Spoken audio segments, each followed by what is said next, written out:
Namaste, my witchlings. How's everybody doing tonight?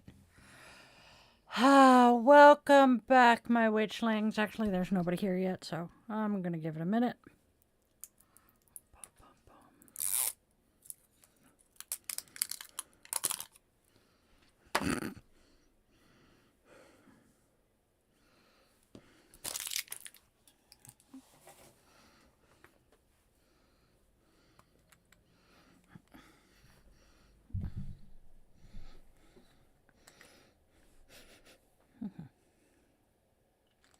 Okay, there we go. Okay. I don't see anybody, but gonna go ahead and put my glasses on and get rolling. Hello, hello, hello, namaste, witchlings. Oh, I can't see those. I can't see through those. We have a cat. Hello, it's a cat. Hello, hello, namaste, witchlings. We are going to have fun tonight. Oh my gosh, are we going to have fun tonight? I cannot wait for you guys to hear what we're talking about. I will be honest, I giggled my way through writing this script because it's so me. Love it, love it. Uh-oh.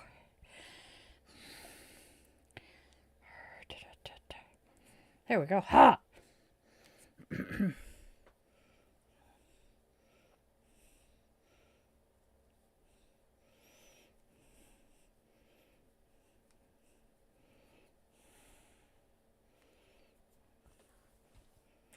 Which part, darling? Which channel? Uh-oh. Oh, I would... Oh, that's not good. That's not good. We'll talk later.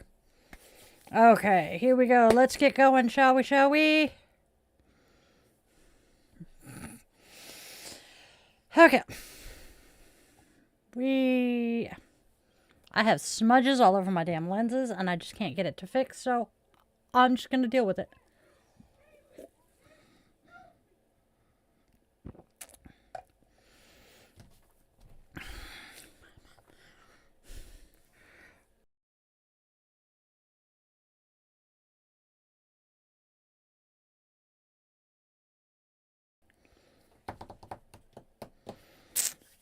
I love it when I love it when I just have to yell through the walls.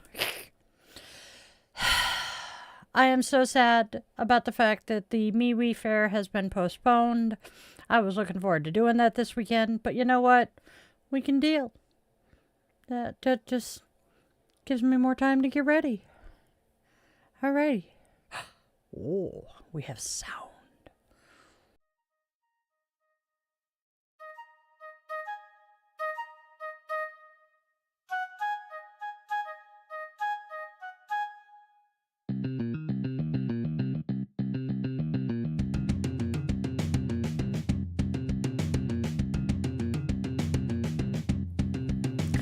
Namaste, my witchlings, and welcome back to the Bitchin Witch. This is the podcast where we do not dress burnout up as enlightenment, we do not call exhaustion growth, and we do not confuse suffering with spiritual depth. If you're new here, hey, hi, hello, I am Di. I am your yoga teacher who refuses to whisper, your witch who knows damn well that magic ain't always soft, your spiritual big sister who is so tired of glow-up culture masquerading as healing. Today's theme is light and renewal, and before anyone starts rubbing their greedy hands together thinking this is going to be a step into your power pep talk, nope, absolutely not. I am not here to tell you to shine brighter. I am not here to tell you to raise your vibration. I am not here to tell you that your discomfort is secretly a blessing in disguise that you just haven't reframed correctly yet. Because some of you are tired. Not, I could use a nap tired. Not, hey, it's been a long week tired. No. Bone tired. Nervous system fried, soul quiet in a way that does not feel poetic or mystical. It just feels empty. And tired people do not need to glow. They need to rest without being shamed for it, without being analyzed for it, without being told it's a mindset problem. Let me say this clearly, slowly, and with no spiritual fucking garnish. If your light feels dim, that does not mean it's gone. It means it's protecting itself. Somewhere along the way, we started treating light like it's supposed to be infinite. Like if you're truly healed, truly awakened, truly doing the work, your energy should be constantly available, constantly radiant, constantly visible. But that's not how fire works, my friends. A flame that burns nonstop without protection does not become enlightened. It burns out. In witchcraft, we know this. We don't leave candles unattended. We don't expose flames to wind and rain and then shame them for flickering. We cup our hands around the light. We shield it. We move it somewhere safer. And yet somehow, for some God's awful reason, when it comes to ourselves, we forget all of that. We tell ourselves we should be brighter by now, happier by now, more together by now, as if healing has a fucking deadline. As if renewal is something you can force on a schedule. And listen, if y'all grew up watching Pokemon, you will already understand this on a cellular level. Remember Charmander? You know, our little fire lizard who was abandoned in the rain, tied to a rock, just waiting for someone who promised they'd come back and then didn't. His tail flame, the thing that is literally his life force, was almost out. And I need you to sit with that image for just a moment. Just sit with it. His little tail flame was almost completely extinguished. It's not dramatic music. It's not a metaphor stretched thin. A living being whose survival depends on a flame standing alone in a storm doing everything it can to not go dark. That flame wasn't almost out because Charmander was weak.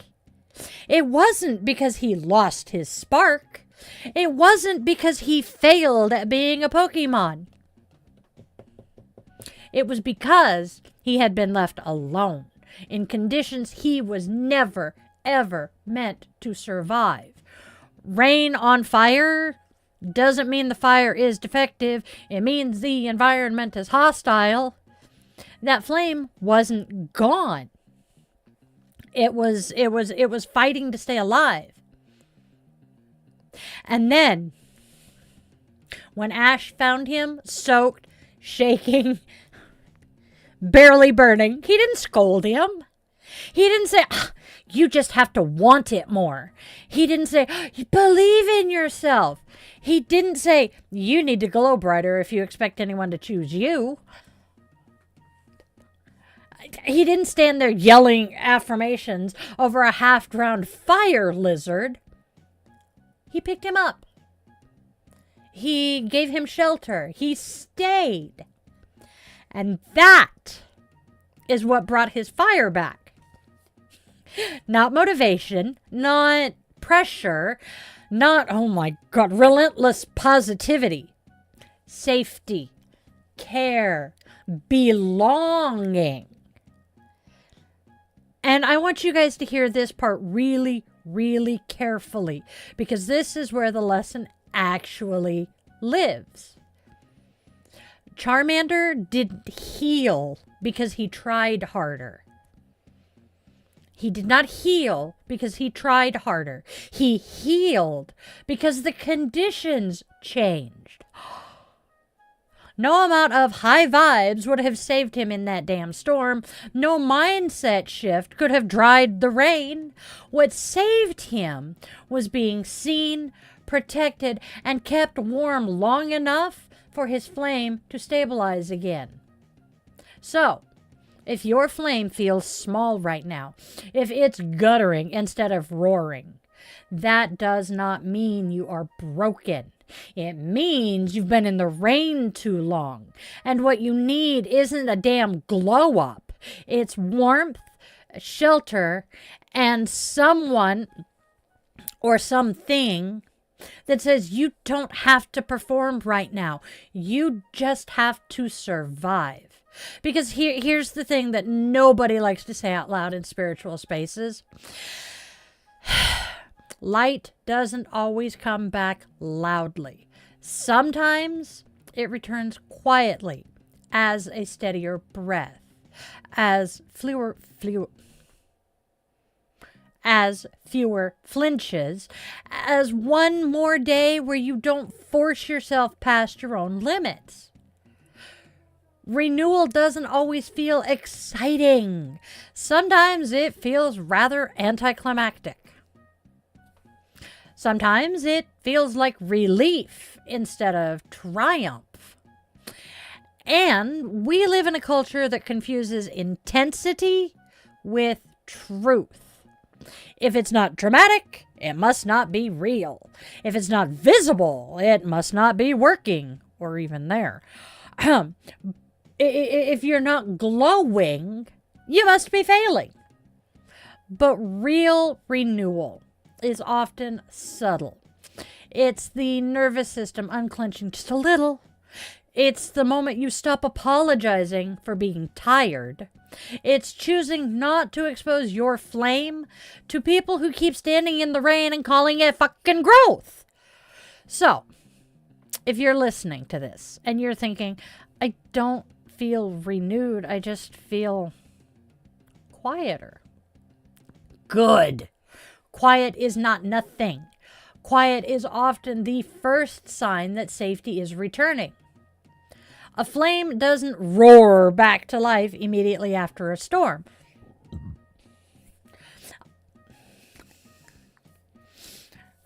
It steadies itself first. And that steadiness, that protected, tended, unforced light, that's the kind that lasts. And this is where we are.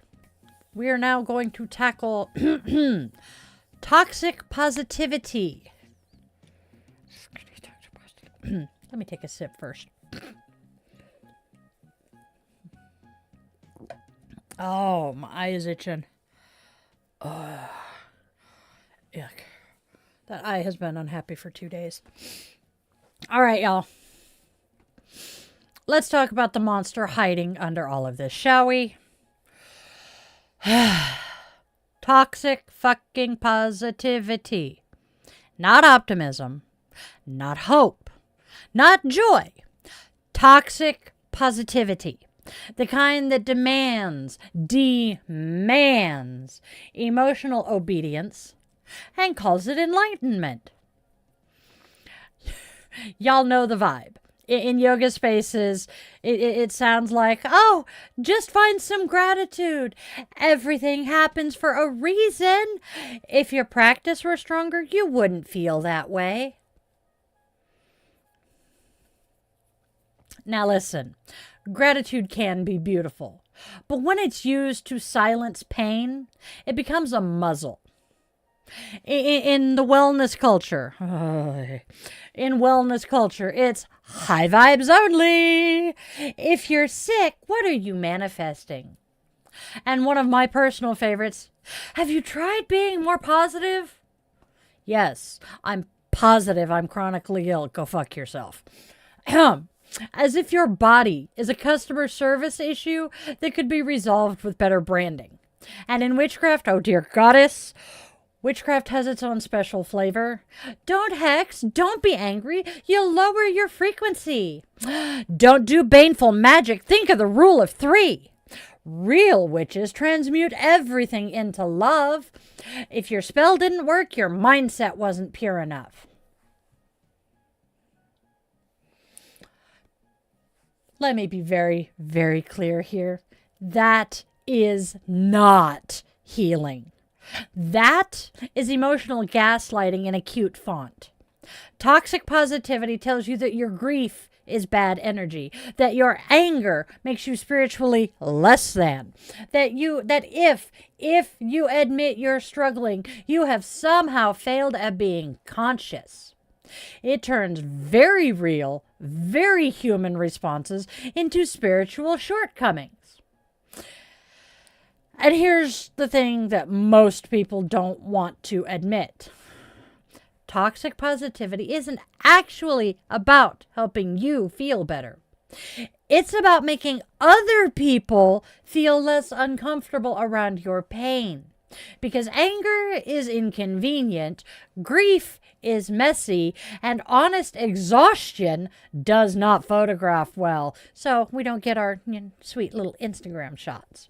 So instead of being with you, people reach for platitudes. Instead of holding space, they reach for slogans. You don't tell a soaked Charmander to manifest better fucking weather. You don't look at a being whose life force is flickering in the rain and say, well, have you tried believing harder? That is absolutely absurd. And yet we do this to each other all the fucking time, especially in spiritual spaces. Now, I need y'all to hear this in your bones, in your soul. Your rage at injustice, sacred. Your grief over what you have lost, holy. Your numbness, confusion, and I can't today, also part of the path. Anger is not the opposite of spirituality. It is often the first sign that your boundaries know they've been crossed. Grief is not low vibration. It is love with nowhere to go. And numbness is most of the time the nervous system saying, I have been flooded for far too long. I need to put this on pause. Yoga. Yoga was never meant to be a personality filter for good vibes only. It is a system for being. It is a system for being with what is, breath by breath, moment by moment, not bypassing it, not fixing it, not reframing it until it's palatable, being with it. The Yoga Sutras do not say ignore your suffering and think happier thoughts. That's just utterly fucking ridiculous. They say notice, practice, discern. And witchcraft? Witchcraft is not about pretending everything is love and light. Those are your fluffy bunnies, my friend. It is about working with shadow, truth, consequence, and reality. It is about naming what is happening so you can respond with intention instead of denial. A witch who refuses to acknowledge darkness is not more evolved, they're less prepared. Because when we ban anger from our spiritual language, we do not eliminate harm, we just make it harder to talk about. And that, my witchlings, that's where toxic positivity becomes dangerous. Because it doesn't just silence feelings, it silences accountability. If everything is meant to be, then no one is responsible. If every harm is a lesson, then nobody has to change. If pain is always reframed as growth, then suffering becomes acceptable. And I refuse that. So, when a teacher, coach, coven, or a community insists you stay positive while you are clearly in pain, they are not protecting your energy. They are protecting their comfort. They are protecting their brand, their aesthetic, their ability to not have to look too closely at something that might ask something of them. Because sitting with pain requires patience. And patience is a virtue that many of us don't have these days. It requires humility. It requires admitting that not everything can be fixed with intention and incense. And your soul was not put here to make other people comfortable. You were not incarnated to be digestible. You were not born to be an inspiration story. You were not meant to be proof that suffering can be overcome if you just do spirituality correctly. You are allowed to be angry without turning it into a lesson. You are allowed to grieve without redeeming it.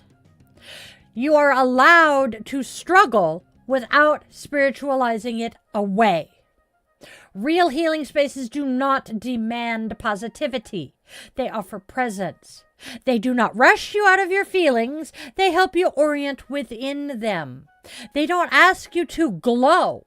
They help you stay warm.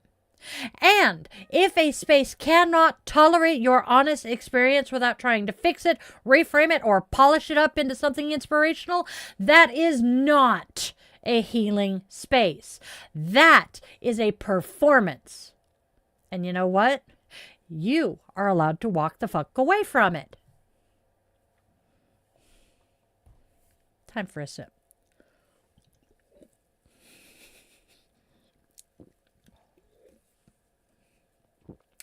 Now, my friends, here's where this gets kind of sneaky. Because light and renewal are absolutely beautiful concepts. They are real, they are sacred, and they are part of every wisdom tradition worth its salt. Light reveals, renewal restores. They matter. But, and this is a big but. I like big butts. Anyway, but when these concepts get ripped out of context, when they are stripped of patience, consent, and humanity, they become something entirely different. They become tools of silencing. Because suddenly, if you're still angry, you're stuck. If you're still grieving, you're not letting go. If you're still exhausted, you're resisting transformation. And just like that, pain stops being information and starts being treated like a personal fucking failure. That framing turns healing into a moral obligation. It says there is a right way to suffer, a correct timeline for recovery, and a point at which your pain becomes inconvenient to everyone else.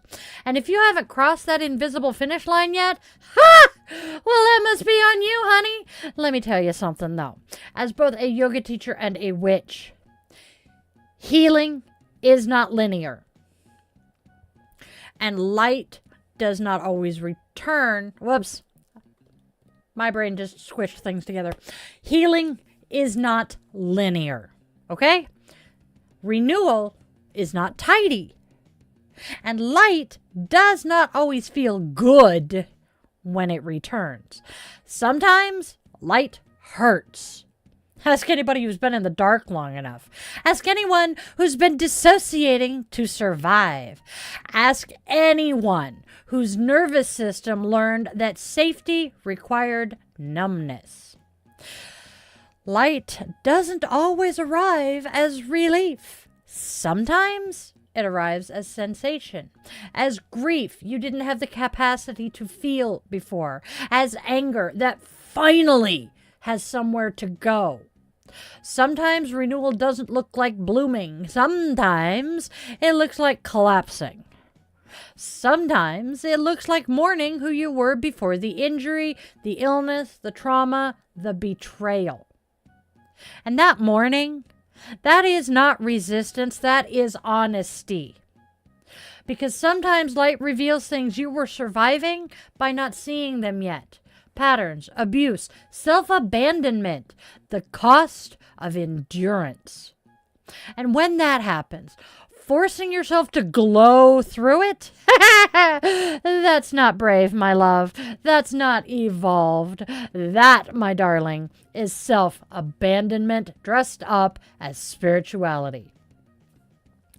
We need to talk about how often light is used to rush people, how renewal gets wielded as a deadline, how quickly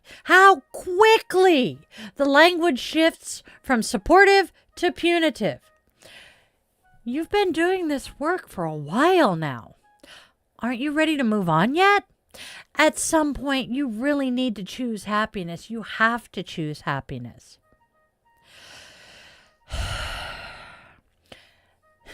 These statements don't come from wisdom. They come from discomfort. Because sitting with someone in the messy middle of healing requires a metric butt-ton of patience. It requires humility. It requires accepting that there is no shortcut through pain. And not everyone is willing to do that.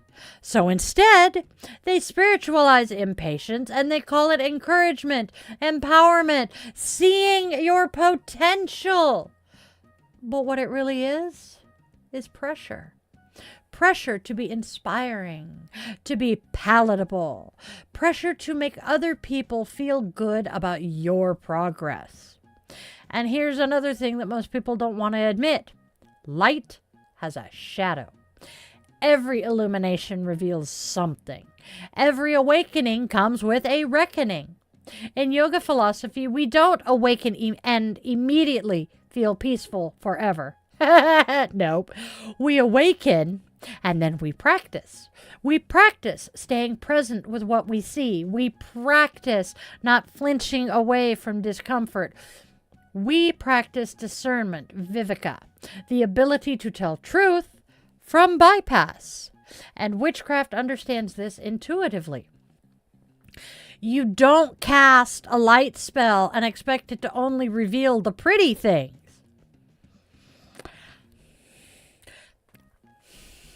You don't call in clarity and then get offended when it shows you what needs to be changed. Light is not a reward. It is a responsibility. And renewal is not a reset button that erases everything that came before. Renewal builds on what survived. That's why forcing light is so damned dangerous. Because it skips the integration. It demands the outcome without honoring the process. It says be transformed without asking at what cost. And that's how people end up feeling like they've failed at healing. Not because they haven't grown, but because their growth doesn't look good enough from the outside. Not because they're stuck, but because they're honest. Not because they're resisting renewal, but because they're genuinely listening to their bodies. Your nervous system does not heal on a schedule. Your grief doesn't give a flying fuck about anybody else's timeline. Your anger does not dissolve just because someone is tired of seeing it. And when spiritual language is used to override those truths, it stops being liberatory. It becomes coercive. Real light does not demand that you abandon yourself. Real renewal does not require you to pretend you're fine. Real healing does not shame you for still being in it. Sometimes the most spiritually aligned thing you can do is say, I'm not ready yet. I'm still hurting. I need more time. I need more support. I need less pressure. That is not failure. That is wisdom. That is a flame that understands it must be protected before it can burn brightly again. So, if you're in a season where light and renewal feel more like expectations than gifts, if you've been made to feel like your pain is a problem to be solved instead of a truth to be honored, I want you to hear this, and I want you to hear this clearly. You are not doing healing wrong. You are refusing to weaponize it against yourself. And that, oh honey, that's not weakness. That's the beginning of real renewal.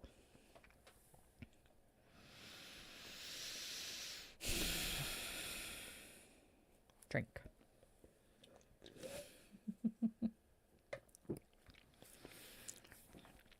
And now we get into a couple of my favorite groups. God is so mean. And here's where we have to get very specific about who gets hurt first when light and renewal are turned into expectations instead of support. Because it's one thing to weaponize positivity against ordinary human grief. It's another thing entirely when that same logic gets aimed at bodies and minds that are already carrying more than their fair share. And it's not just yoga studios and love and light covens doing this shit. No. Two of the communities that I love deeply that I am part of, the chronic illness Spoonie world and the pagan world, can absolutely drown in toxic positivity. And when those two overlap, that's when light and renewal stop being aspirational and start becoming outright fucking dangerous. You have probably heard the greatest hits here. The only disability is a bad attitude. You're not disabled, you just have different abilities. If you focus on the bad stuff, you're gonna attract more negativity into your life. If I hear any of those again, I might actually scream. I have heard them so many times. Let's be abundantly clear about what's really happening there, okay? Those statements are not encouraging. They're not. They're dismissive.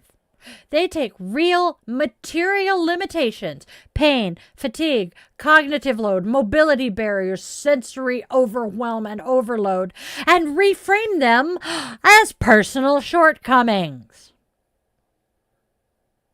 That is not empowerment. That is victim blaming. And while we're here, we need to talk about something that sounds polite on the surface, but is actually one of the most infuriating parts of this whole fucking mess. Language policing. You know what I'm talking about. I know you know what I'm talking about. You're not autistic. You're a person with autism. You're not asthmatic. You're a person with asthma. You're not disabled. You're just differently abled.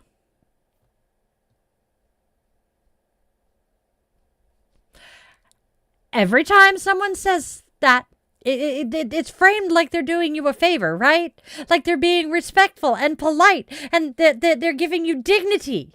Here's the thing, and I'm going to say this very, very plainly. It is deeply, profoundly fucking annoying. And I want to throat punch everyone who says it to me. It is so fucking annoying to be told that something intrinsically part of you, intrinsic to how your body and your brain work, being told that you should not be allowed to be part of your identity. I am autistic. I have ADHD. I have asthma. So I am an ADHD or I am an asthmatic. These are not accessories that I can just take off and set down when I get home. I mean, I can do that with my glasses. Doesn't mean I'm any better. My vision's any better, right? They're not bad habits. I wish.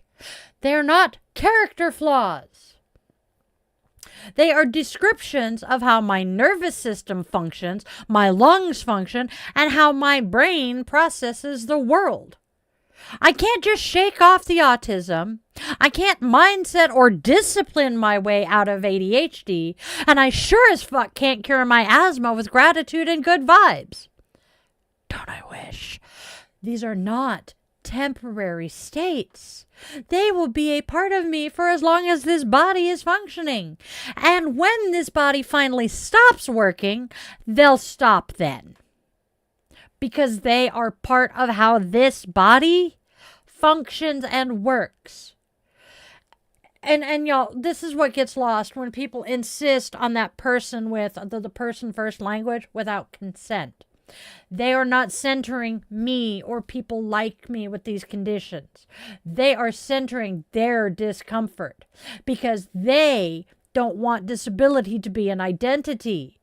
They want to believe that it's something you can separate from yourself, something you could hypothetically set down, cure, transcend, or outgrow. Because honestly, they don't want to think it could be them in your shoes. And for many of us, disability and neurodivergence are not detachable. They shape how we move through this world, how we relate, how we rest, how we fucking survive. Telling me that I shouldn't identify with autism or being a spoonie does not make me more whole. It tells me that there are parts of me that are inconvenient to acknowledge. And that once again, that toxic positivity dressed up in a nicer outfit. Because the subtext is always the same. If you stop identifying with it, it won't define you. But here's the truth they don't want to sit with. Naming something does not make it stronger. Denying it doesn't make it go away. What does cause harm, though, is being told you're doing your identity wrong. And this is why so many people, disabled and neurodivergent people, choose identity first language. The I am autistic, I am ADHD, I am asthmatic, I am a spoonie. It's not because we are confused. It's not because we are negative and dwelling on the bad parts of our lives, but because we are done pretending that our bodies and brains are separate from who we are. I am not less of a person because I am autistic. I pretend asthma isn't real. I am not more spiritual if I pretend asthma isn't real. Sorry, brain fart. I am not going to be healed by linguistic gymnastics.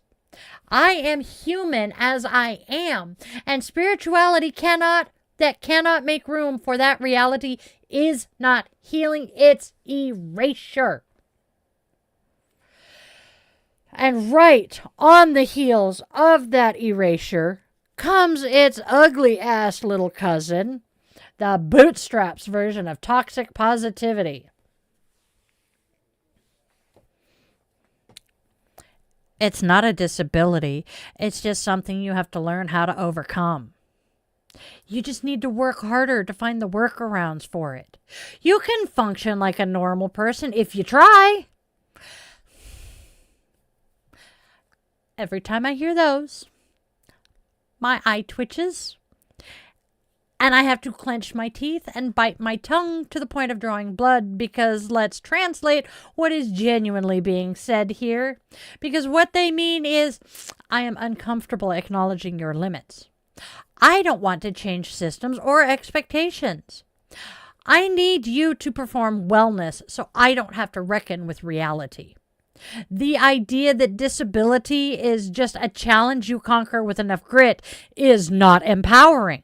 It is fucking exhausting to mask 24/7.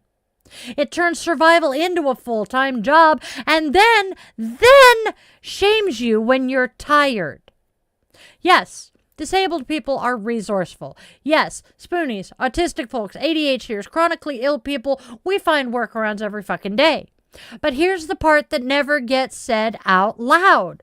Those workarounds cost energy, time, spoons, cognitive load, and the cost rests when we don't get it back. We cannot catch up on the rest we are losing because we have to figure out all of these fucking workarounds. So, when someone says to me, you just need to work harder to function like a normal person, what they are truly demanding is unpaid, invisible labor. They are asking me to burn myself down so they don't have to widen their idea of what functional looks like. Now, let's talk about that word for a second. Normal. Normal is a setting on the washing machine, my friends. Normal is not a neutral concept. Normal is a social average built around able bodies, typical brains, and systems that assume unlimited energy. Normal is not a moral standard. And measuring disabled people against normal, that is how you end up praising people for pushing past their limits right up until their bodies collapse. That is how burnout gets reframed as dedication. That is how masking gets praised as success. That's how people applaud resilience while quietly ignoring the fucking damage it causes. You do not get healed by overperforming your nervous system. You do not get liberated by pretending your body has no limits. And you sure as the fuck do not owe anyone a version of yourself that looks normal at the cost of your physical or mental health. Hi, learned that one the hard way quite a few times. Learning how your body works is not the same as overcoming it. Accommodation is not failure. Pacing is not giving up. And rest is not a character flaw. Sometimes the most radical thing a disabled person can do is stop trying to pass as able-bodied. And spirituality that insists that you can transcend your limitations if you just work hard enough is not spiritual growth. That is ableism with incense. Here is a truth that we do not say loudly enough. Telling disabled, chronically ill, neurodivergent, or traumatized people that their attitude is the problem is spiritual abuse with fucking glitter on it. It erases pain, access needs, and systemic injustice. It takes bodies that are already navigating medical neglect, financial strain, social exclusion, and daily survival and says, actually, the problem is your mindset. And that is fucking cruel. Because no amount of positivity cures autoimmune disease. No amount of gratitude fixes spinal damage. No amount of raising your vibration rewires a nervous system shaped by trauma. And yet, in pagan and spiritual spaces, this kind of harm often gets reframed as energy work. Don't dwell on your symptoms, you'll manifest more. Shadow work is fine, but don't stay there too long or you'll lower the vibe. You have to stop identifying with your illness. No. My body is not a manifestation failure. Your pain is not a spell gone wrong. Our disabilities are not a bad mood we haven't affirmated away yet. And I want to say something here that might make some people uncomfortable. Sometimes what gets labeled as dwelling is actually advocating. Sometimes what gets called negativity is someone finally telling the truth about how hard this shit is. Sometimes what gets dismissed as low vibration is a disabled person refusing to pretend they're fine to make others more comfortable. And remember what we talked about in the last segment. When light is used to rush people, when renewal is turned into a deadline, when healing becomes a fucking moral obligation, disabled people are always the ones who fail first. Because our bodies don't cooperate with inspirational timelines. Because our pain doesn't resolve neatly. Because our renewal doesn't look like a comeback story. It looks like management, adaptation, and relentless self-advocacy. And that doesn't fit the aesthetic. So instead of changing the space to be more accessible, the space tries to change the person. Think happier. Talk less about it. Focus on what you can do. Be grateful you're not worse. At least it's not cancer. That's not spiritual growth. That's conditioning. And let me tell you why this hits so fucking hard for me personally. There are many, many reasons that I am a do no harm but take no shit kind of witch, and this is one of them. Because I have watched too many people, myself included, be subtly pressured to minimize their pain in order to belong, to downplay symptoms so they don't bring the vibe down, to soften our language so they don't make others uncomfortable, to translate lived reality into something inspirational enough to be tolerated. And I refuse. I refuse that. I will always hold space for hope, for possibility, and for those tiny sparks of joy, because they matter. But I will never, ever ask you to gaslight yourself in the name of positivity. Hope that requires denial is not hope. Joy that demands silence is not joy. Spirituality that only works for able bodies and untraumatized nervous systems is not liberation. It is exclusion. Real support in Spoonie and pagan spaces looks very different. It sounds like, what do you need access-wise? How can I help you? How can we pace this for you? You don't have to explain yourself. It's okay if today is not a good day. It's okay if today is not a high spoon day. It looks like honoring fluctuation instead of punishing it. It looks like believing people when they talk about their bodies. I'm going to say that one again. It looks like believing people when they talk about their own bodies. It looks like understanding that rest is not giving up, it's fucking survival. And here's the part I want you to really take in. A body that is conserving energy is not failing at renewal, it is practicing it. A nervous system that says no more is not broken. It is protecting what little light it has left. You don't tell a soaked Charmander to manifest better weather. You get him the fuck out the rain. And if a spiritual space cannot do that, they cannot offer shelter, flexibility, and respect, then that space is not safe, no matter how many candles are lit. You are not here to be inspirational at the expense of your well-being. You are not here to translate your pain into palatable lessons. You are not here to earn belonging by pretending you're okay. You are here to live. And living, especially in a body that asks more of you, deserves honesty, not platitudes. Can you tell that one pisses me off a bit?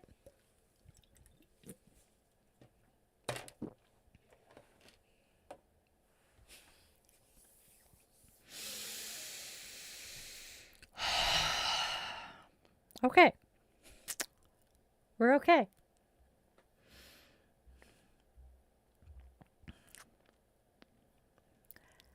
So, if forcing the glow isn't it, what is renewal? Renewal is not a dramatic comeback. It's not an overnight transformation. And it's not waking up one morning suddenly fixed. Renewal is when your body starts to trust you again. And that's the part that nobody talks about. Because for so many of us, healing didn't fail, trust did. Trust was broken when you kept pushing through pain because you thought you had to. When you ignored exhaustion because rest felt irresponsible. When you told yourself just one more push until your nervous system stopped believing you would protect it. Renewal is the slow, quiet rebuilding of that trust. It's when your body learns that when it whispers, you listen. And when it shouts, you stop. Renewal is when you stop overriding your own signals to meet someone else's timeline. Because there is always a timeline being imposed. The productivity timeline, the healing timeline, the aren't you over that yet timeline. And renewal begins the moment you say, no, my body sets the pace now.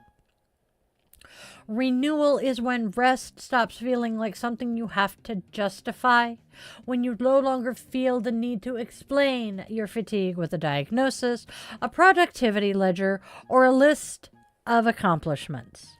When I need to lie down becomes enough. Sometimes renewal looks like canceling plans without writing an apology essay. No multi-paragraph explanation, no oversharing, no performance of regret. Just, I'm not up to it today. And letting that be true. Sometimes renewal looks like unfollowing spiritual accounts that make you feel like you're behind. You know, the ones that turn healing into a checklist and that monetize urgency. The ones that make you feel like you should be further along or brighter or more aligned than you are. Curating your inputs is not avoidance. It's nervous system care. Sometimes renewal looks a lot like sitting in the dark with a single candle and letting that be enough. Not as a ritual with a goal, not as a manifestation exercise, just presence. Just you and a small, steady flame. In witchcraft, we understand cycles. We understand that nothing grows all the time. Seeds do not sprout because you yell affirmations at the soil. They sprout because conditions become right. They sprout because the soil is warm enough, because the moisture is sufficient, because the timing is correct. Light is part of that, but so is darkness. So is stillness. So is waiting. A seed in the ground is not failing to bloom. It is doing exactly what it is meant to do. And so are you. You are not broken because you're in a low light season. You are alive. Low light seasons are where roots deepen. They are where systems recalibrate. They are where you learn what actually sustains you. Real renewal often looks boring from the outside. It looks like going to bed earlier, like saying no more often, like choosing consistency over intensity. It looks like letting go of the version of yourself who could do everything and embracing the version of yourself who could do what matters. And this is where a lot of people get tripped up because we've been taught to equate renewal with expansion. More energy, more output, more visibility, right? Sometimes renewal looks like contraction, pulling that energy back, narrowing your focus, and simplifying. A nervous system that has been on high alert does not need stimulation. It needs safety. Renewal happens when your body starts to believe that it's not going to get punished for resting, that it won't be shamed for needing less, that it won't be abandoned if it can't keep up. That belief doesn't form through affirmations. It forms through repeated, lived experiences. Through choosing to stop when you're tired. Through honoring your limits, even when no one else sees them. Through building a life that fits your capacity instead of constantly trying to expand your capacity to fit a life that's hurting you. And here's something I want to say very gently and clearly. Renewal does not require you to become someone else. It does not require you to transcend your body. It does not require you to outgrow your needs. Real renewal looks like becoming more yourself, more honest, more regulated, more attuned. It looks like making peace with how your body works instead of treating it like a problem to solve. It looks like designing your days around sustainability instead of endurance. And yes, sometimes renewal brings energy back. Sometimes it brings joy back. Sometimes it brings creativity back. But when it does, it comes differently. It comes quieter, steadier, with boundaries.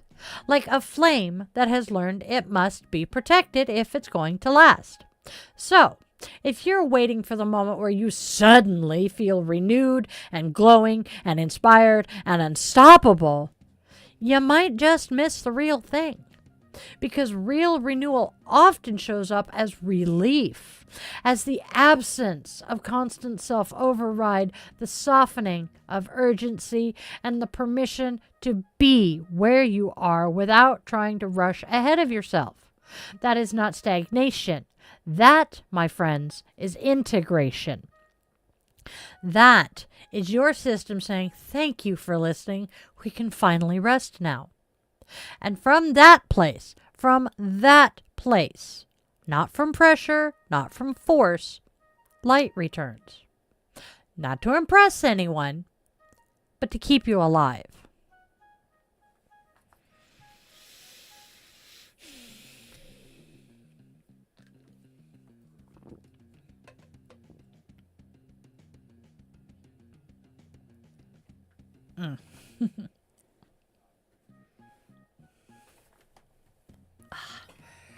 All right. Let's get practical for a bit, my loves. We're going to talk about some red and green flags here. Because once you start seeing how light and renewal get weaponized, you ain't going to be able to unsee it. So, here's a little field guide to and you might want to take notes if you need to, or maybe just tuck this into your intuition for later. Let's talk some red flags when a space is not safe. All right? Red flag number 1. If a space discourages you from naming pain, run like hell. If you're subtly redirected every time you talk about what hurts and you get, let's focus on gratitude. Let's not dwell on that. Let's bring it back to the positive. That space is not equipped to hold reality. Pain is not a disruption of healing. It is often the doorway into it. If anger is labeled unspiritual, run faster. Anger is information. It tells you where harm occurred, where boundaries were crossed, and where truth is being ignored. A space that fears anger typically fears accountability. Next red flag. If rest is framed as laziness, that's capitalism talking. Especially if the messaging sounds spiritual but smells like productivity. You'll feel better if you stay consistent. Discipline is devotion. Show up even when it's hard. Consistency without consent is coercion. Next red flag. If boundaries are treated as blocks instead of wisdom, nope the fuck out. Any space that tells you your walls are the problem without asking why they're there is asking you to dismantle your own protection. Boundaries are not spiritual failures. They are earned knowledge. Next red flag. If you're told your suffering exists because you didn't think the right thoughts, get the fuck out. This includes you manifested this, you attracted this lesson, your vibration created this experience. That's not empowerment, fucker. That's blame. Next red flag. If access needs are treated like inconveniences, pay the fuck attention. If you're made to feel difficult for needing accommodations, breaks, flexibility, captions, seating, or pacing, that space values aesthetics over people. Next, if vulnerability is encouraged but only rewarded when it resolves quickly, be wary. If messy honesty is welcomed only when it turns into a breakthrough story by the end of the session, you are being mined for inspiration, not supported. If you feel pressure to be inspirational, healed, or farther along, press pause. Healing spaces should not make you feel like you're auditioning for worthiness.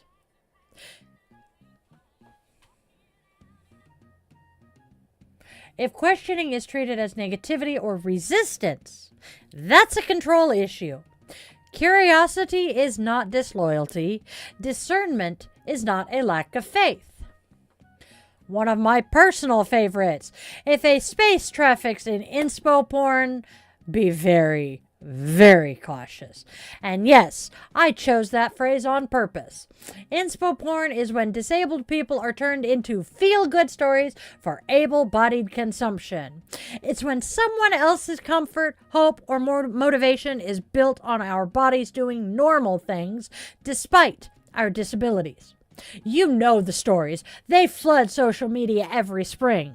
You know, the popular kid asking the autistic or the Down syndrome kid to prom. The wheelchair user crowned homecoming royalty.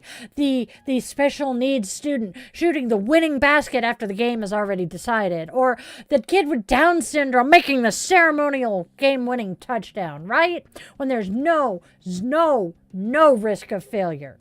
Cue the tears, cue the applause, cue the comments about how inspiring it is. And listen, y'all.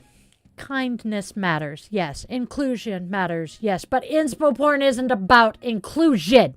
It's about reassurance. It's about telling able-bodied people, see, everything is fine. Disability is uplifting. Don't worry about it. The disabled person in these stories isn't centered as a full human being with complexity, autonomy, and an inner life. They are centered as a prop. Proof that goodness exists as long as disability performs nicely. And here is the part that never gets talked about. Inspo porn almost always requires us to be exceptional or grateful or non-threatening. We're celebrated when we smile, when we comply, when we don't ask for too much, when we don't disrupt the narrative. But the moment we're angry, the moment we ask for access instead of applause, the moment we say this system isn't built for us, that inspiration dries right up. So if a healing space constantly shares stories of disabled people doing ordinary things as if they're miraculous, if disability is only welcome when it's cute, uplifting, or inspirational, if pain, frustration, rage, or exhaustion are edited out of the story, that space is not honoring disabled people. It is consuming them. Real healing spaces do not turn lived experience into motivation posters. They don't use disabled bodies as lessons for able-bodied comfort. They don't require us to be inspirational in order to be included. Because disabled people are not here to make anyone feel better about disability. We are here to live. Now, take a breath. Because it's not all doom and gloom and sirens. Let's talk about what some green flags look like. After I take a sip.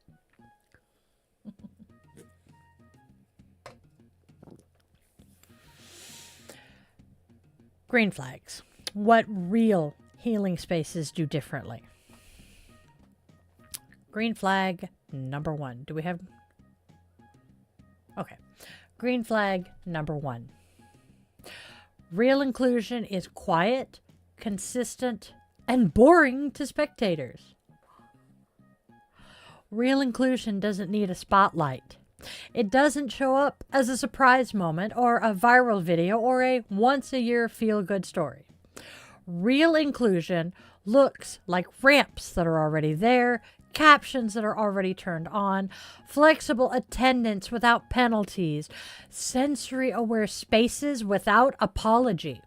It looks like disabled people being invited because they belong, not because someone wants credit for including them. It looks like access being built into the structure, not offered as a favor. Real inclusion centers consent. Disabled people get to decide how visible they want to be, how much of their story is shared, and whether they want to be celebrated at all. Real inclusion does not require gratitude. No one has to smile. No one has to cry on cue. No one has to be inspiring. And here's a big one. Real inclusion does not collapse the moment a disabled person is angry, tired, or inconvenient. If belonging disappears when we're not palatable, that wasn't inclusion. That was performance. In truly inclusive spaces, disabled people are allowed to be ordinary, frustrated, messy, funny, competent, boring, and complex, just like everyone else. Because the goal of inclusion is not to make disability look uplifting. The goal is to make participation possible. And if a space gets quieter, less flashy, and less Instagram ready when access is centered, good! That means it's working. Real healing spaces, here's our second green flag. Real healing spaces allow for complexity.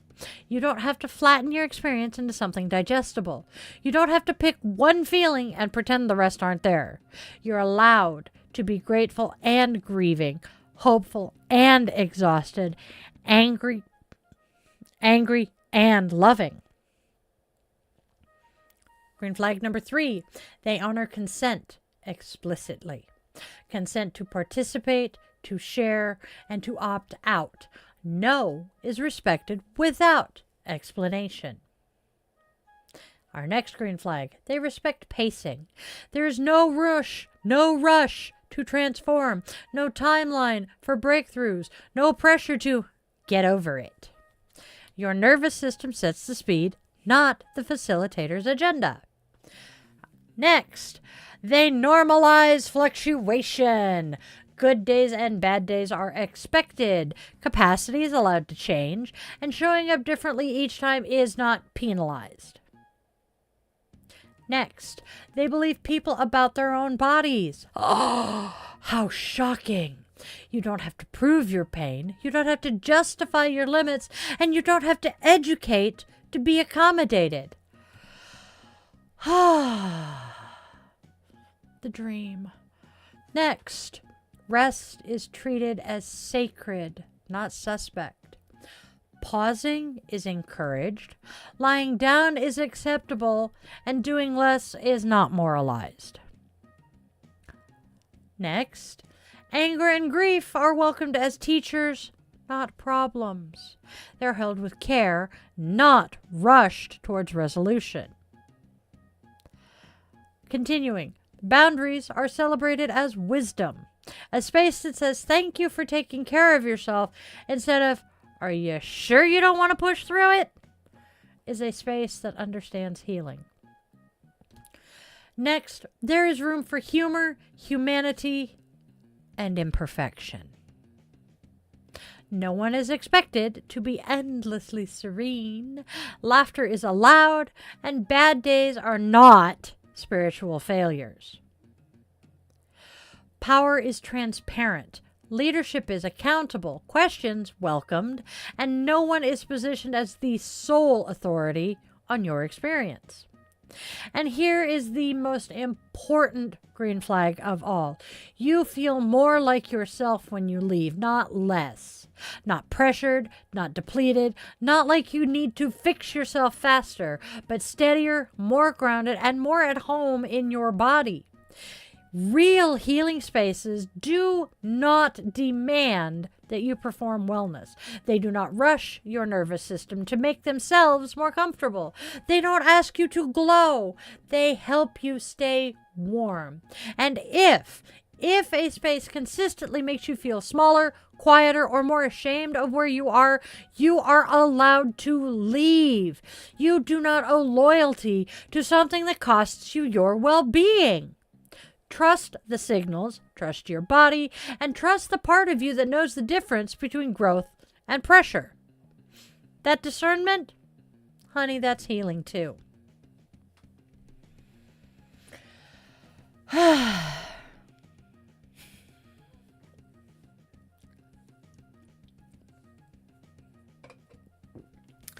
All right, y'all. Here is something you can try. It's not homework. It's not a challenge. Simply an invitation. Tonight, when you go to bed, don't ask yourself how to shine. Ask yourself, where can I soften? Where can I reduce pressure on myself by 5%? Where can I stop explaining myself? Where can I let the light be small and steady instead of blinding? Light doesn't have to be loud to be real.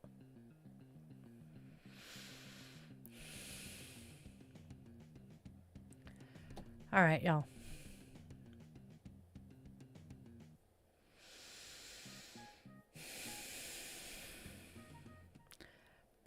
Before we close our circle here, not that I said a circle, I want to say one last thing because it matters and it ties everything together. If there's applause but no access, that's not inclusion, that's inspo porn and better lighting. Sit with that. Because real healing, real renewal, real belonging never require you to perform your survival for someone else's comfort. Before we go, I want to leave you with a little blessing. Not a command, not an affirmation you have to earn, a blessing you can simply receive.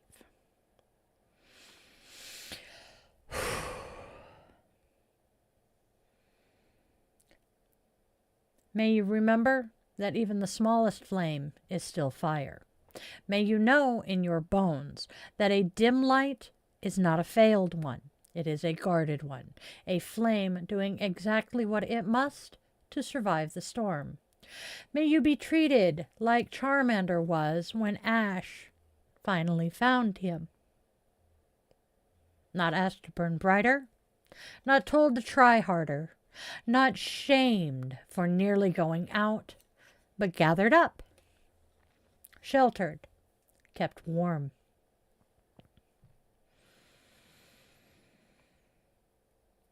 May you find people, places, and practices that stay when the rain comes, that understand your light does not exist to perform, that know tending the flame matters more than showing it off. And if right now all you can do is keep the ember alive, if your fire is small, flickering, and precious, may you protect it fiercely. Because a flame that survives the storm is a flame that will one day light the way for others. Not because it was forced, but because it was cared for. My darlings, my witchlings, you are not behind. You are not broken. You are not required to glow on demand. And as always, my witchlings, spread love, spread joy, and spread kindness, and tonight especially, spread warmth. I am Di, and this has been Bitchin Witch. Until next time, tend your flame wisely. And now go out and spread love, joy, and kindness. There's enough hate and discontent out there. Try to be a beacon of hope and light. Make sure your loved ones know how you feel about them, because we do not know how long we have. And those last goodbyes typically come far too soon. And if you take one thing and one thing only from everything we have done, let it be that you always remember that you are loved, you are wanted, you are needed, and you do have a reason for being here, even if you haven't figured it out yet. I love you guys to bits. I will see you next time. Namaste, witchlings.